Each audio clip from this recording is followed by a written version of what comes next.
Okay, so as promised yesterday, I'm making a video on a little test that I've done. So basically, today I went ahead and tested 3 units. First of all, the Fire Vampire Hunter, then I tested out Karambit and Cassie. So I tested these 3 units on the damage test, like this little dummy with the boss option selected. And using these tests, I tried to see whether the Fire Vampire Hunter's damage is sort of comparable to the other two.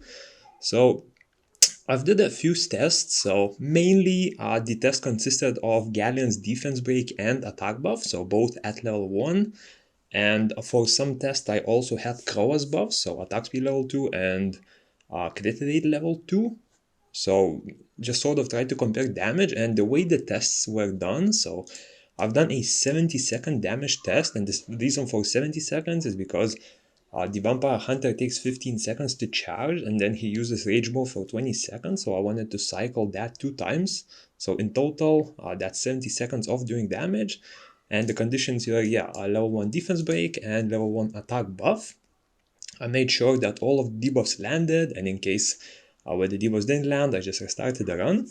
And basically these were the sets that I've used. So I've done some tests with the Rage set, and I've done some tests with the Swift set, and these are the stats on the Fire Vampire Hunter. I used these same sets on both Karambit and Cassie as well. And the tests were actually very surprising, and the main problem with the Fire guy is probably the speed cap that he encounters. So first of all, the 70-second test using the Swift set right here. These are the damage results. So the Fire Vampire Hunter did around 10% less damage than Karambit. So Karambit dealt 1.7 million. Vamp Hunter dealt 1.53 million. Of course, Cassie out of the picture, not even close in terms of damage. So with the Swift set, Karambit seems to perform a little better. Then I went on to use the Rage set, so the one right here, and look at the results. This was very surprising actually.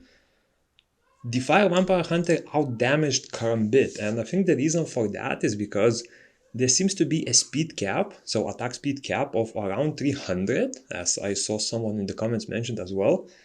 And Karambit, with a Swift set, he usually hits that 300 cap without any passive, whereas the Fire Vampire Hunter, when he gets that Rage passive, his attack speed would go to like over 500, but because of the cap, it barely increases and the damage really doesn't scale well that way. So that's the reason why with Swift, Karambit dealt more damage, but with the Rage set, Karambit was only able to achieve the few levels of attack speed from his passive, whereas this guy, since the Rage set was at 169 attack speed, imagine that Karambit could max out at maybe 200 speed, somewhere around there with his passive stacks, whereas this guy, he got a sort of like 2 times higher attack speed, maxing out at the cap and managed to do more damage that way. So that's like what? Good 10-15% more damage. So it definitely looks like if you're using the Fire Vampire Hunter, you do need to have a pretty slow attack speed, especially since he will double, and I think going over 150 is not really worth it. I also tested the same thing with Caiross. So first of all, this was the Swift set.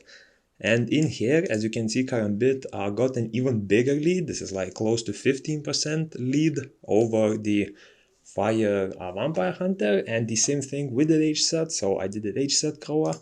And in here, with the Caiross buff, the Karambit was able to catch up a bit.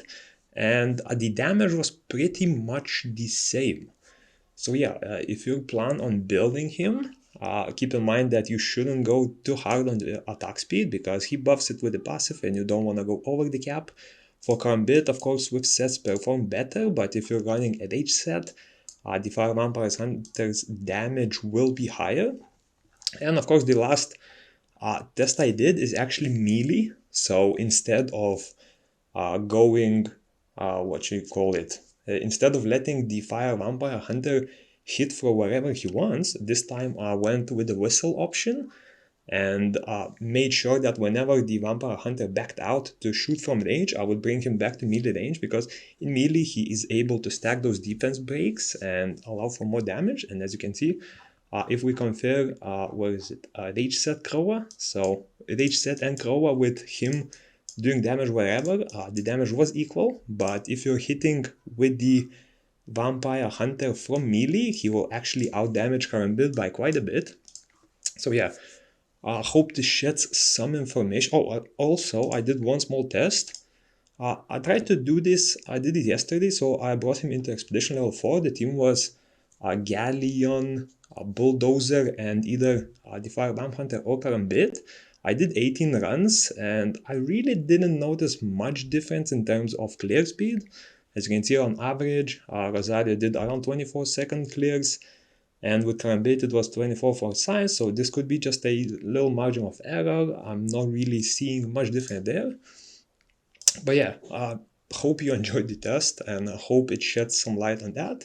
I'll probably make a video on whether to summon or not Vampire Hunters tomorrow, and there's also a Water Vamp Hunter debut coming soon. And yeah, peace.